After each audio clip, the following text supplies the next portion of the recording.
A'udzubillahi minasyaitonirrajim. Bismillahirrahmanirrahim.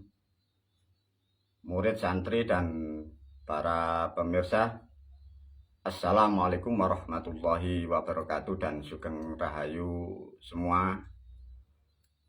Semoga dalam keadaan sehat walafiat dimanapun berada, dan semoga selalu kedamaian menyertai para pemirsa dan sekeluarga. Para pemirsa, pada video kali ini guru memberi judul videonya Muhammad dan Iqroknya. Pada kali ini video mbakmu tak macak dadi wong Jawa ya.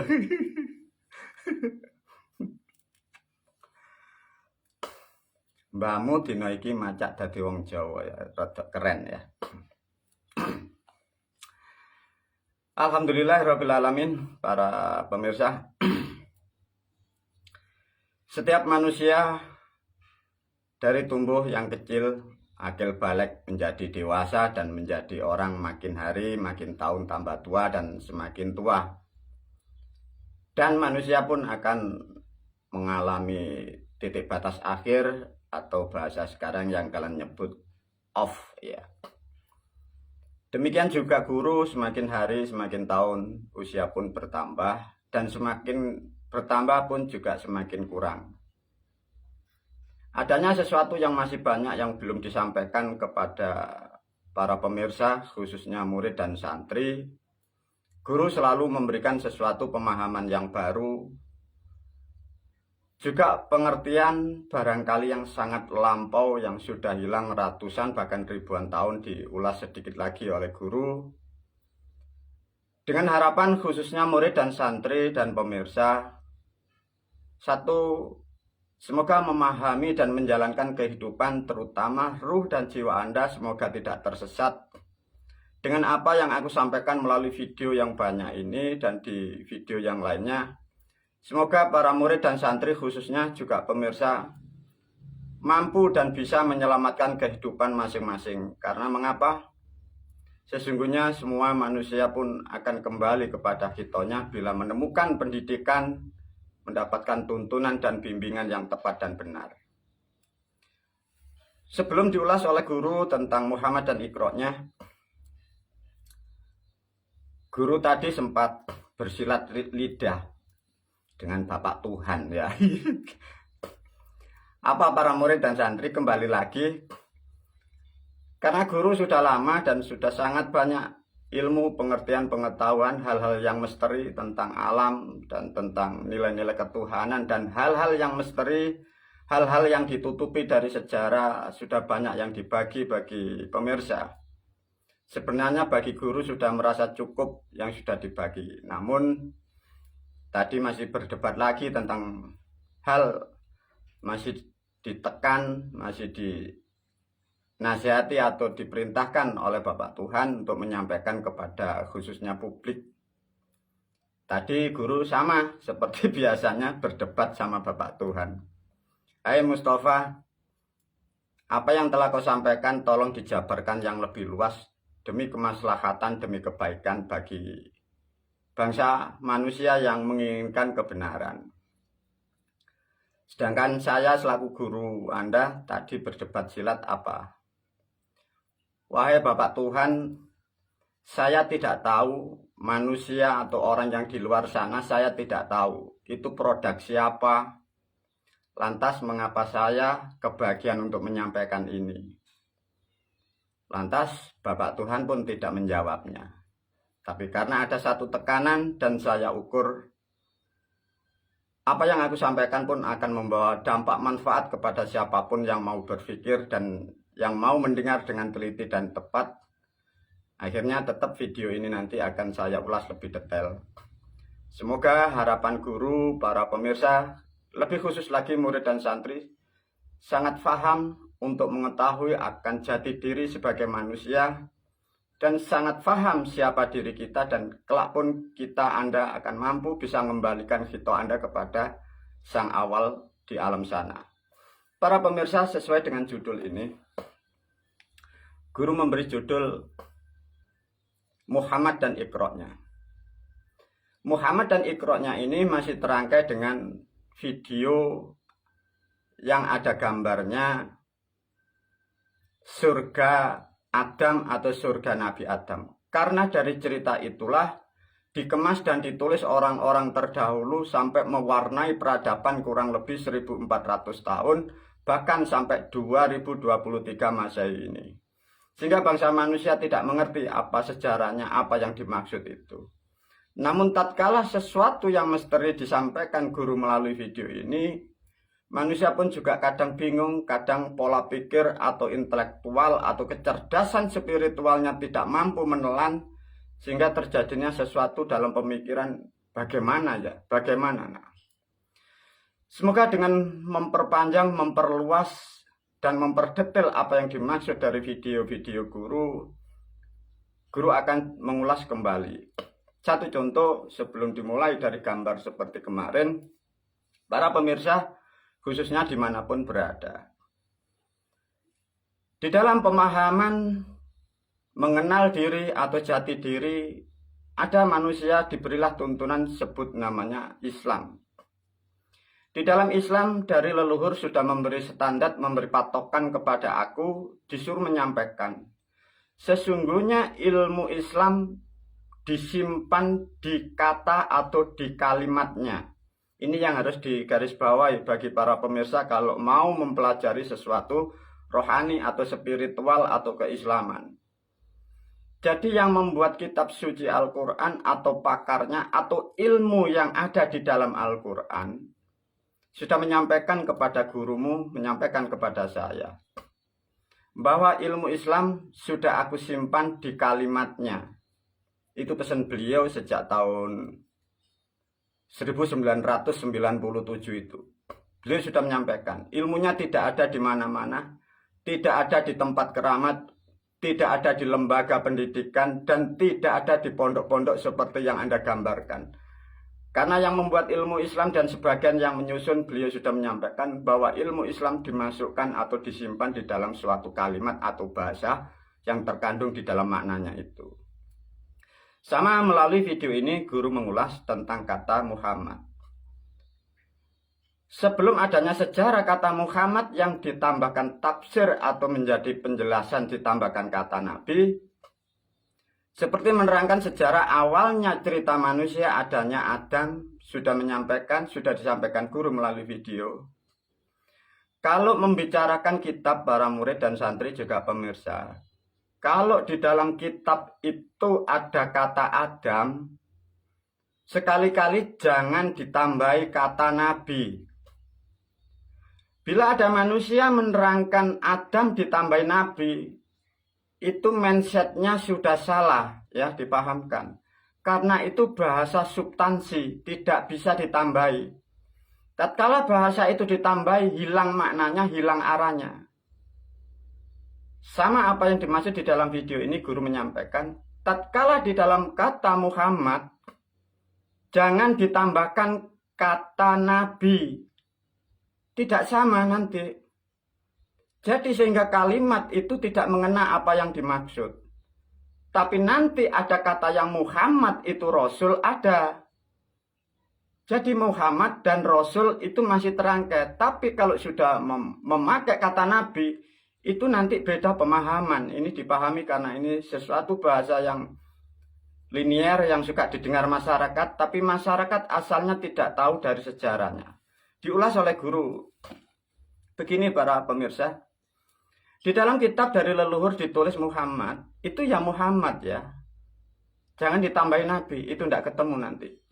Dipahamkan kembali.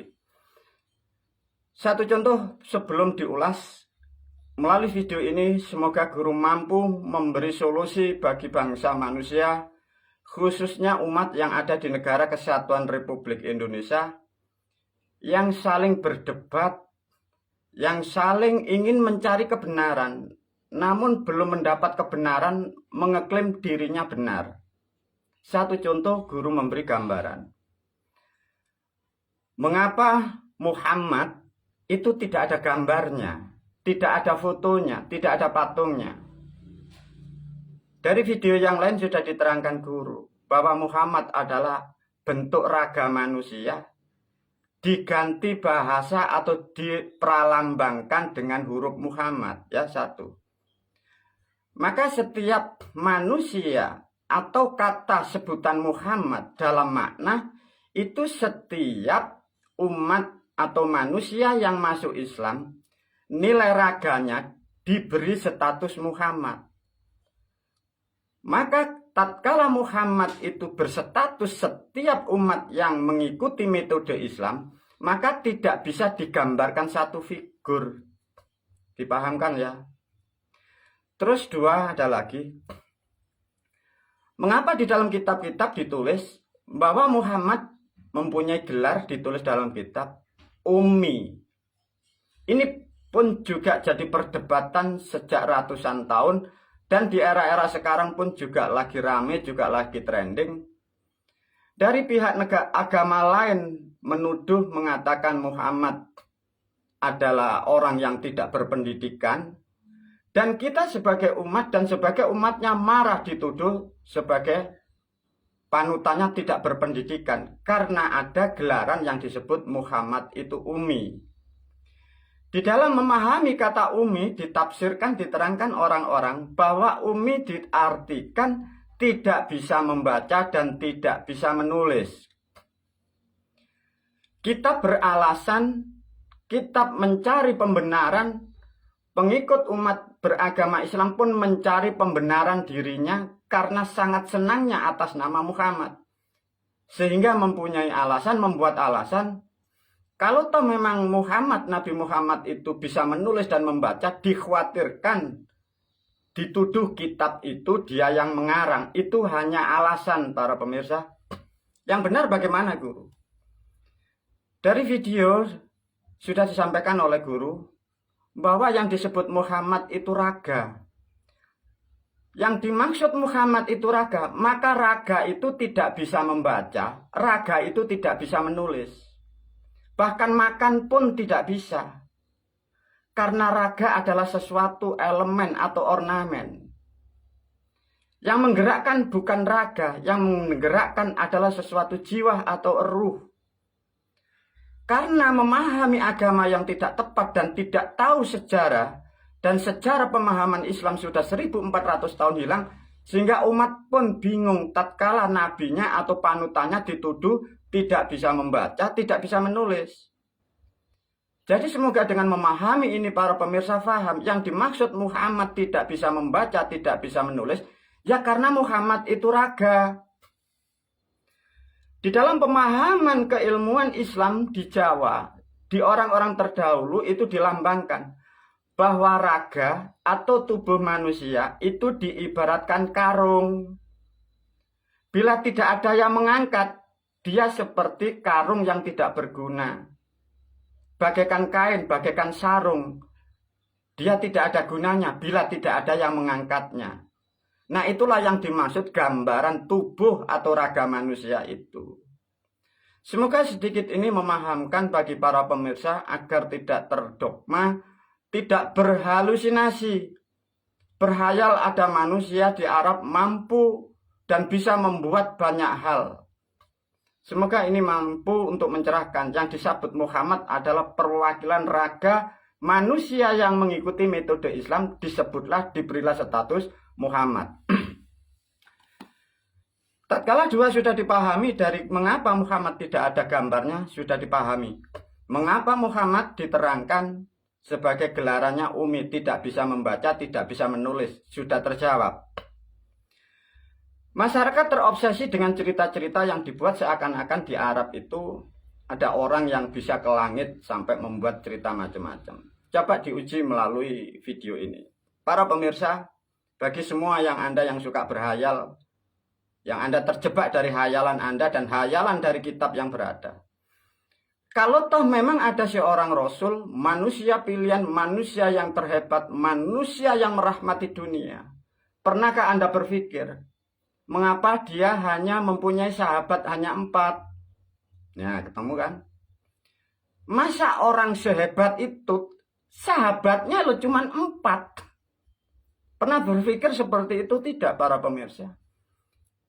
Manusia aja yang konyol, manusia yang rusak, manusia yang koruptor, kita yang buruk.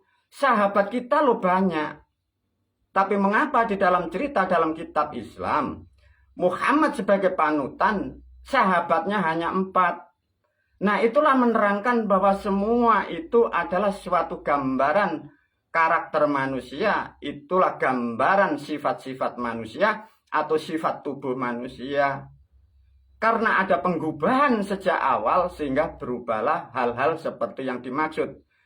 Bagi pemirsa yang mendengarkan cerita-cerita sehingga mengilustrasikan di dalam pikirannya, dikira panutan yang dari Arab mempunyai pendamping 4 adalah orang yang berjuang di dalam menegakkan agama dari Arab. Itu salah paham para pemirsa. Sedikit diulaskan oleh guru tentang mengapa Muhammad itu ditulis diceritakan hanya sahabatnya 4. Sahabat itu bahasa pengganti, ya dipahamkan. Sahabat itu bahasa pengganti, itu bahasa Jawa lama. Sahabat itu bahasa sekarang, itu bahasa Jawa dulu namanya sokabat.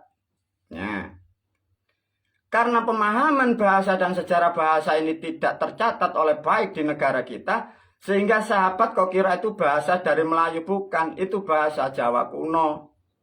Sokabat menjadi sahabat. Dirubah menjadi bahasa Quran, menjadi kitab, menjadi ikhwan. Ikhwan diterangkan menjadi sedulur.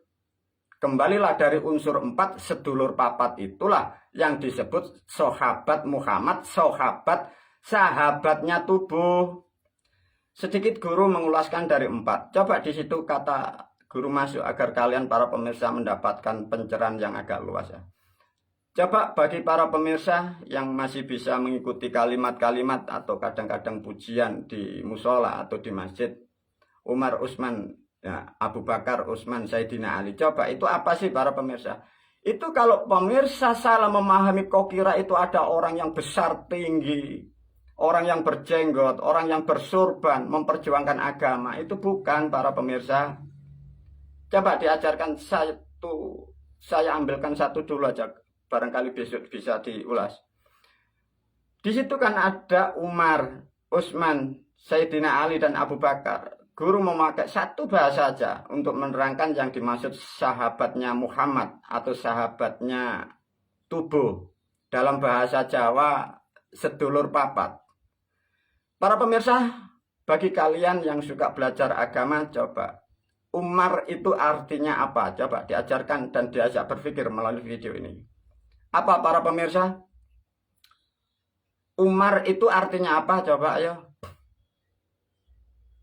Kalau tidak paham apa yang disebut Umar, artinya apa, maknanya apa? Umar itu sama dengan Amir. Ayo. Nak bundeli, apa mbah? Nah, hal-hal seperti ini tidak bisa, kadang tidak mengerti. Lantas menyalahkan orang, merasa paling benar. Nah, kalau tidak mengerti dipancing oleh guru. Amirul Mukminin. Nah, bingung lagi enggak. Ya, daripada bingung ruwet. Umar atau Amir itu maknanya pemimpin. Nah, apa yang dimaksud pemimpin? Manusia yang terpelosok memahami ilustrasi dari kitab, mengilustrasikan sesuai pikirannya. Dikira masa lampau ada pemimpin atau kelompok memperjuangkan agama. Bukan. Pemimpin itu mempunyai makna, ya, rata-rata di depan. Rata-rata pemahaman pemimpin itu rata-rata di depan, tapi bisa di belakang. Tapi 70-80% sampai 90% yang disebut Umar sebagai sang pemimpin, dia itu selalu di depan. Di depan dalam bahasa makna atau sokabat, di depan itu maknanya kakang. Maka dari sejarah dari kitab yang lain sudah diterangkan oleh guru bahwa yang dimaksud Umar itu sifat sedulure setiap orang yang disebut kakang kawah. Maka kakang kawah manusia itu sebelum turun di bumi, dia sudah keluar dulu lewat rahim orang tua, baru si jabang bayi, baru kita keluar. Di depan kehidupan kita itulah yang disebut Umar. Itulah sedikit para pemirsa menerangkan mengapa Muhammad diterangkan sahabatnya hanya 4. Itu peribahasa.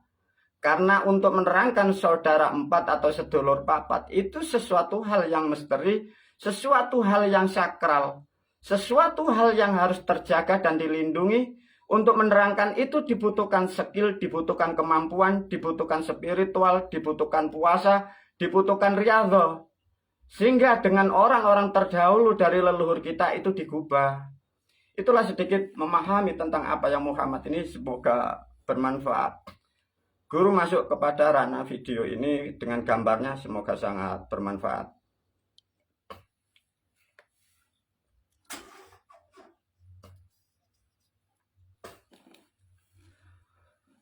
Bismillah para murid dan santri. Semoga ini nanti bisa jadi video atau 3 video, tidak tahu guru ya. Video ini masih terangkai dengan kitab yang sudah dibagikan kepada murid dan santri, terutama kitab Rasul ya. Namun untuk video ini sebagai penjelasan atau uraian lebih jelas daripada kitab yang sudah diberikan. Namun tetap video guru adalah terangkai dengan kitab-kitabnya. Kembali lagi para pemirsa, semoga betul-betul manfaat ya, karena ini meluruskan apa yang sudah salah 1400 tahun. Satu contoh. Bismillahirrahmanirrahim. Assalamualaikum. Ini sudah dipahamkan dari video surga dan Adam, terus proses ini ya. Disinilah kerancuan manusia memahami kata Muhammad ya. Maka di sini digambarkan oleh guru sangat mudah, sehingga para pemirsa khususnya umat yang ingin mendapatkan kebenaran Islamnya terjawab dari video ini. Muhammad ini adalah pengganti raga. Karena ini bahasa lama, maka dari Jawa Mekah sudah ketemu disebut kota suci. Kota suci adalah ridho orang tua. Di sini ada disebut Gua Hira. Ini yang belum diulas oleh guru. Para murid, para santri, dirubahlah, dibuatlah peribahasa, dibuatlah ornamen, sehingga manusia terjerumus, terpelosok adanya Hajar Aswad. Hajar Aswad menerangkan dalam arti batu hitam. Ada kata batu dan hitam. Leluhur kita dulu ini sesuatu hal yang misteri dan bahasa kuno, tidak boleh diajarkan bagi umum, sehingga dirubahlah menjadi kalimat atau kata Hajar Aswad. Sebenarnya Hajar Aswad itu yang dimaksud apa guru? Bahasa leluhur kita ini dulu. Lawang selo matangkep. Mungkin para pemirsa bagi yang masih mengikuti jejak-jejak leluhur atau yang masih dekat dengan tetua-tetua adat, yang masih dekat dengan pituo atau sesepuh bini sepuh, barangkali masih mengerti atau mendengar dengan kata lawang selo matangkep. Coba diulas oleh guru. Lawang selo matangkep, lawang bagaikan pintu. Lawang itu dimaknakan buka dan nutup ya. Lawang itu maknanya buka dan nutup. Selo itu mempunyai makna 2. Selo lubangnya sempit, selo mempunyai makna watu. Matangkep sekarang bahasa sekarang sak tangkep. Sak tangkep itu maksudnya kiwa karo tengen podo, kanan dan kiri sama berdekatan. Inilah yang disebut lawang selo matangkep. Berhubung ini ada kata lawang, mempunyai sifat membuka dan nutup, di sini mempunyai makna ini selo, ini watu, maka mempunyai makna watu itu wadahe tutup. Makanya diarani dimaknakan dalam bahasa lawang buka nutup disebutlah watu. Nah, di sini hajar dirubah. Assalamualaikum di sini para pemirsa, semua manusia yang terlahir di dunia pasti melewati yang disebut lawang selo matangkep. Maka di sini ada sesuatu sandi yang manusia kadang tidak paham, para pemirsa, adanya lawang selo matangkep. Diulas oleh guru melalui video ini. Apa sih pemirsa para murid dan santri? Lawang selo matangkep. Di situ ada kata watu. Watu itu ada yang mempunyai makna. Itu wadah sak tutupe. Apa maknanya? Yang dimaksud wadah sak tutupe disebut watu sesuai dengan sifat kata lawang seloma tangkep. Tatkala ini dibuka, diisi dari bapak, diisi dari pihak laki-laki, diwadahi di dalam tempat, maka disebutlah rahim atau guwahiro, tempat wadah. Sekaligus ditutup dan menutup. Nah, ini dalam pemahaman spiritual dipahamkan tentang fisik olah tubuh, olah rohani di dalam kitab-kitab. Manusia ada satu yang kurang dimengerti atau yang satu belum terkupas, misteri dari tubuh manusia. Satu contoh guru memberi pemahaman. Lihatlah berapa kitab yang keluar untuk memahami tentang nafsu, tentang hal-hal spiritual, tentang keluar masuknya angin. Manusia hanya dikenalkan 9 pintu lubang angin. Dalam bahasa kitab disebut 9 lubang nafsu. Bahasa Jawane nutupi babakan bolongan songo. Dalam artian manusia yang ingin mendekatkan diri atau manusia yang ingin mensucikan diri disuruh mengurangi atau menutup dari lubang 9. Tapi ketahuilah para pemirsa, ada satu misteri yang belum dikupas bagi bangsa manusia. Sesungguhnya bangsa manusia dibekali oleh Sang Maha Pencipta, lubangnya adalah 10. Apakah benar, guru?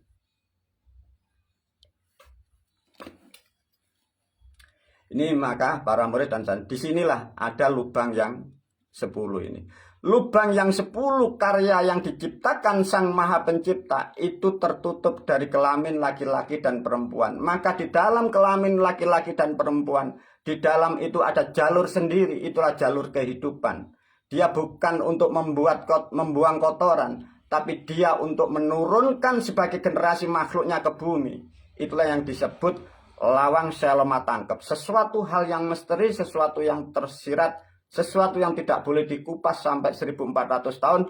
Alhamdulillah pada hari ini melalui video ini semoga mampu mencerahkan khususnya kalian bangsa Indonesia dan khususnya Anda sebagai manusia yang ingin mengharapkan keselamatan di dunia wal akhirah. Coba para pemirsa, di sini ada lubang yang jarang diketahui manusia. Padahal kita manusia semua memakai, tapi tidak paham karena tidak ada yang mengajarkan dan yang mengajarkan pun tidak genap kitab dan pemahamannya. Di sini ada lawang seloma tangkep.